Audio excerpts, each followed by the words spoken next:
So hello everyone welcome back to the achievers र आज चाहिँ म यो वेस्ट बेङ्गल बोर्ड क्लास 10 को च्याप्टर नम्बर 9.3 को दुईवटा क्वेसन लिएर आएको छु र यसलाई सल्भ गरौँ है त। क्वेसन नम्बर 1 छ m + 1/m भनेको √3 हो भने हामीलाई खोज्नु छ m² + 1/m² अन्त m³ + 1/m³। ठिक छ, अब फर्स्ट खोजौँ हामी m² + 1/m²। जब हामीलाई m + 1/m भनेको √3 दिएको छ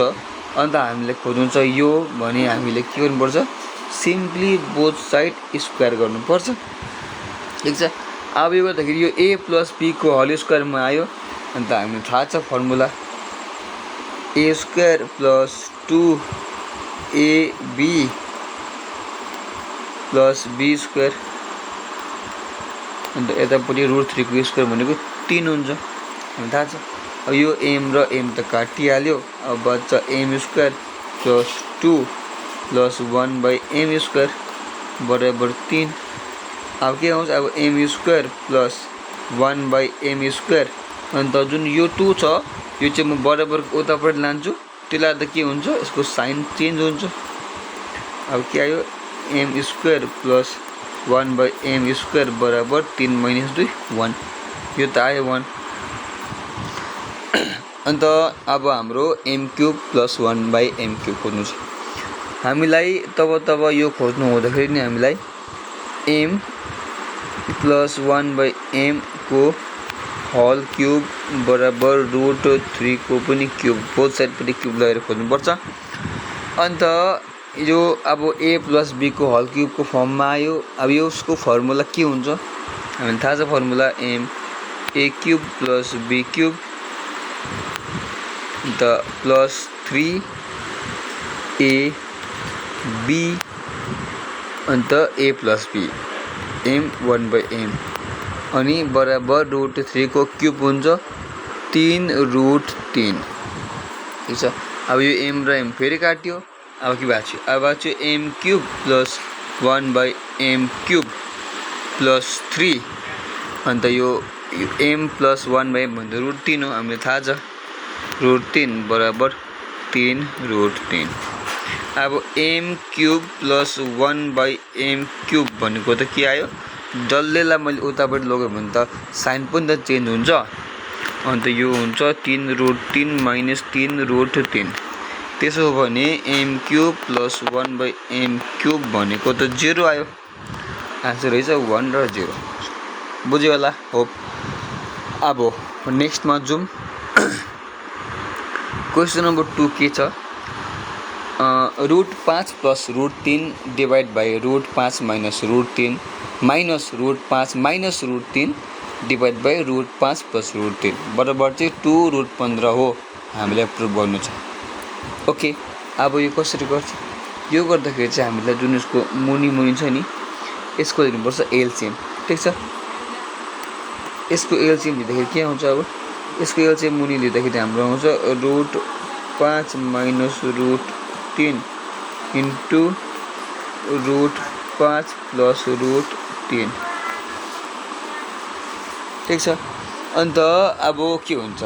अब यो √5 - √3 र यो त काटिहाल्छ, यो अन्त यो र यो गुणा हुन्छ √5 + 3 इन्टु √5 + 3 भनेको हामीले डाइरेक्ट यसलाई √5 + √3 को स्क्वायर लेख्दै भइहाल्यो माइनस अन्त यसको √5 - √3 को स्क्वायर हुन्छ, किनभने यसको पनि √5 + √3 र यो पनि त काटिहाल्छ, अन्त यो दुईवटा गुणा हुन्छ हैन, यो बराबर चाहिँ 2√15 हो अरे। हामीलाई त्यो प्रुभ गर्नु छ। अब यो a + b को होल स्क्वायरमा आयो, यो a - b को होल स्क्वायरमा आयो, फर्मुला के हुन्छ हामीलाई थाहा छ हामीलाई a² + 2ab + b² यो छ माइनस सेम फेरि हुन्छ a²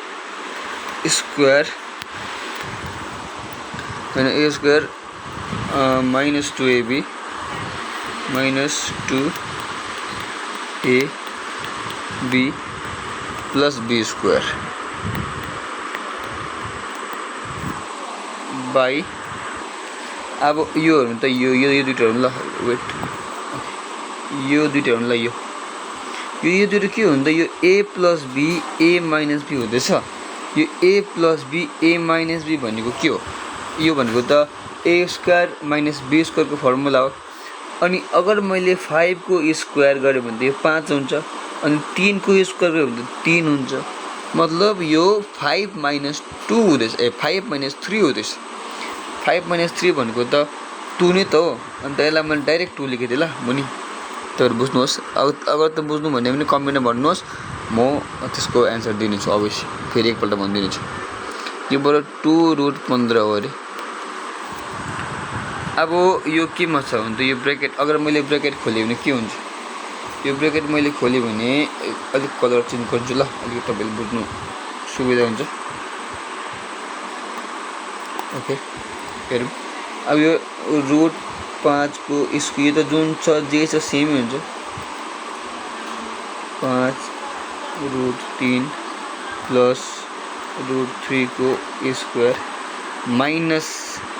पनि गुणा हुन्छ √5 को स्क्वायर माइनस प्लस 2√5 into √3 अब ये आउँछ माइनस √3 को स्क्वायर बाई 2 बराबर 2√15 यो भइहाल्यो अब हेर्नुहोस् तपाईहरु यसलाई हामी काटिदियौँ अर्को कलर युज गर्छु म ब्ल्याक कलर यो प्लसमा छ यो माइनसमा छ यो काटिहाल्यो हैन